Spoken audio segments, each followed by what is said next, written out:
Il nous faut être lavés, purifiés, épurés, sanctifiés par son sang précieux pour pouvoir entendre sa voix. C'est pour cette raison que le Seigneur Jésus avait dit à Marie, ne me touche pas. Il lui fallait d'abord monter au ciel en tant que souverain sacrificateur afin de nous laver par son précieux sang. Et maintenant, la pensée de Dieu, sa volonté, son plan, son dessein peuvent être reçus, compris et vus par chaque croyant. Nous, croyants, étant maintenant membres de la maison de Dieu, nous pouvons jouir de la présence de la gloire de Dieu, parce que la demeure ou le lieu d'habitation de Dieu est dans son Église. La plénitude de Dieu se trouve uniquement dans son Église. Il a tout mis sous ses pieds, et il l'a donné pour chef suprême à l'Église, qui est son corps.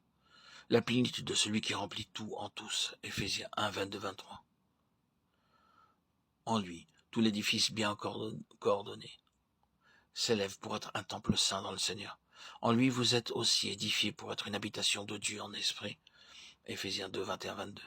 Afin que les dominations et les autorités dans les lieux célestes connaissent aujourd'hui par l'Église la sagesse infiniment variée de Dieu, en sorte que Christ habite dans vos cœurs par la foi, afin qu'étant enraciné et fondé dans l'amour, vous puissiez comprendre avec tous les saints quelle est la largeur, la longueur, la profondeur et la hauteur.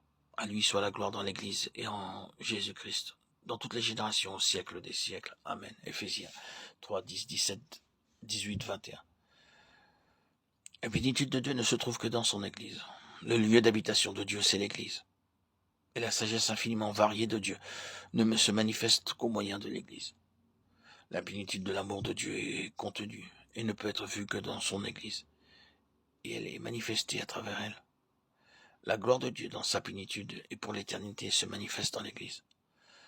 En vue de tout cela, nous avons appris et nous devons apprendre à entendre la voix de Dieu. Et en entendant la voix de Dieu, nous avons notre part dans la maison de Dieu. Cette maison, cette Église est appelée à manifester et à déployer la gloire de Dieu.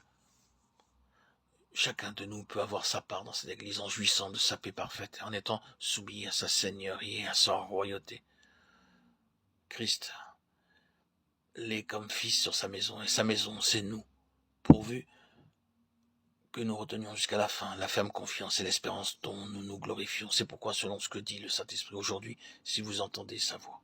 Hébreux 3, 6, 7. Le matin de Pâques, le Seigneur dit à Marie de Magdala, ne me touche pas. Jean 20, 17. Mais dans le second cas, Matthieu 28, 9.